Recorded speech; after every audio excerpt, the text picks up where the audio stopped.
highlight of my last week, it was a very busy week for me. I attended a board meeting of First Bank, and I successfully persuaded my fellow directors on the board to follow a particular strategic initiative that I've put forward to them, which, if we pursue successfully, will be quite transformational for our institution.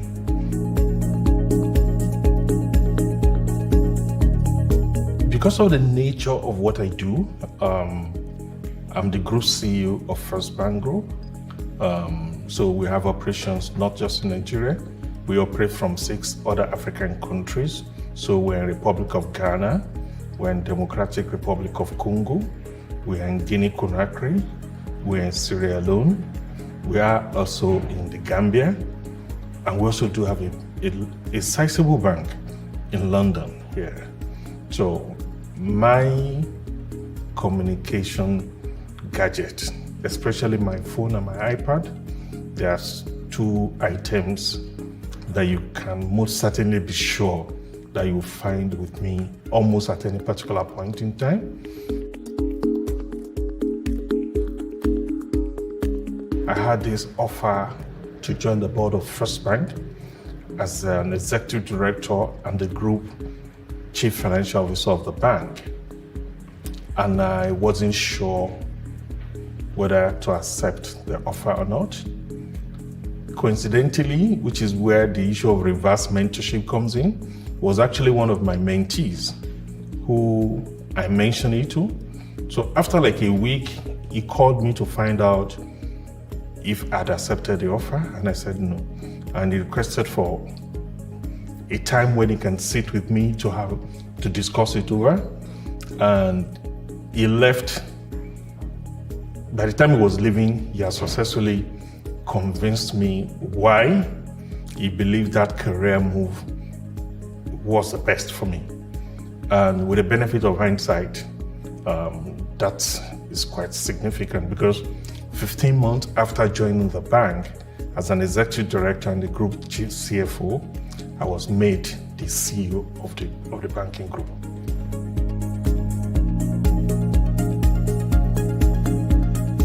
If I could go back 10 years, I'll probably tell myself to play more.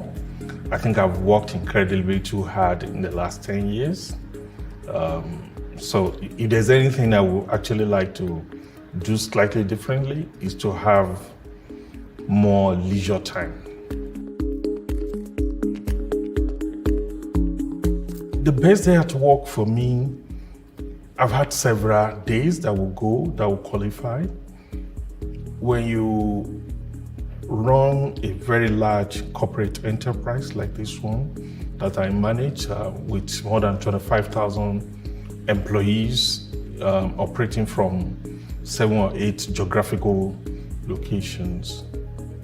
And given the competitive nature of the banking sector itself, talent management is a very important part of what I do. So I get more excited and get more fulfilled when I have the opportunity of attracting solid talent into our institution, or I get to take decisions that assist me in retaining some of the quality talent that I have. So those days tend to stand out for me.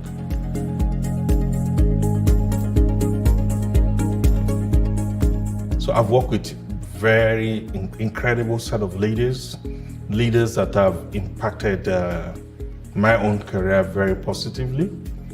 But I would say Mr. Adebayo Ogunlesi, the managing partner of Global Infrastructure Partnership, the firm that bought Gatwick Airport, City Airport.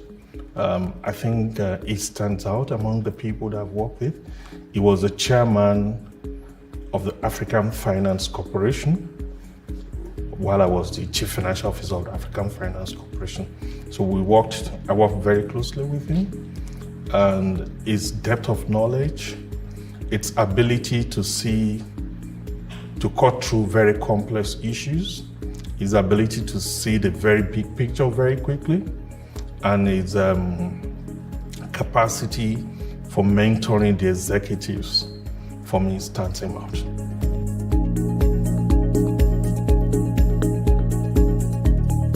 First Bank of Nigeria is Nigeria and West and Central Africa largest financial institution, a full service bank. So we are into corporate banking, commercial banking, retail banking. We also do have a sister bank that is into investment and merchant banking.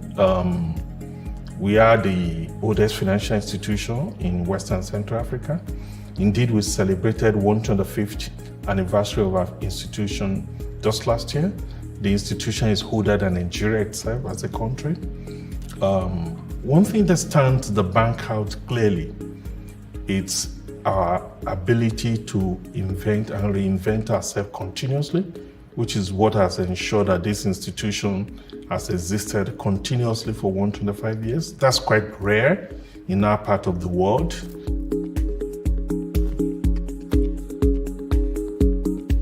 Small and medium-scale enterprises are very important for the overall growth of the economy, especially emerging economies. For us as First Bank, we've always emphasized the fact that we are not in business just for profitability. Contributing our quota to economic growth and development is a very important part of our business ethos. And again, that explains why we've been in existence for 125, going to 126 years now. As far as SMEs are concerned, because we see the central role that SME will play in the overall growth and development of the economy.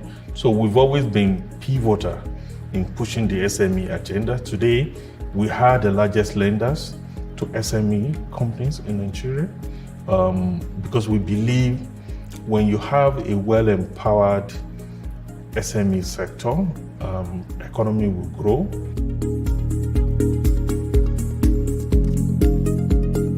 It's been phenomenal in my view.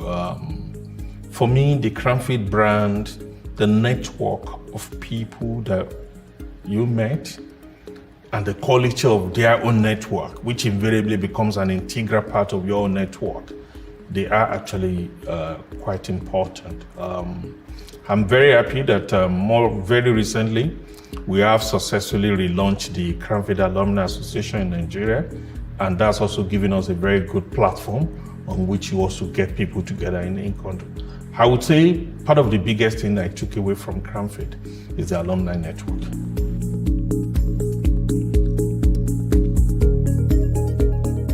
My MBA and Cranfield, a couple of key lifelong lessons. One, the rigors, the analytic rigors that the MBA provides. It's something that I continuously cherish. The quality of discourse, the entire learning environment itself gives you, as a leader, the opportunity to determine the environment you want to create. So I'm the CEO of First Bank today.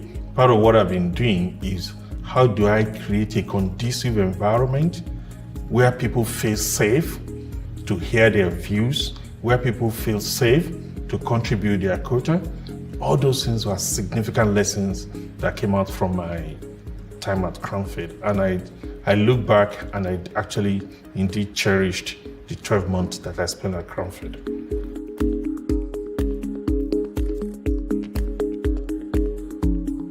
Winning this award for me, it's almost like it's another challenge on its own, because first, I appreciate the decision of the School of Management, but it's also challenging me to do more in terms of contributing more. The part of the world where I operate is an emerging market where we're still dealing with several issues. And as one of the business leaders in that region, this award for me is saying to me, you need to do more in helping Africa, you need to be more, you need to contribute more to African renaissance. You need to ensure that you put your knowledge and capabilities to support the continent to address hunger, poverty, unemployment, and all those things that we're seeking to deal with on the continent of Africa.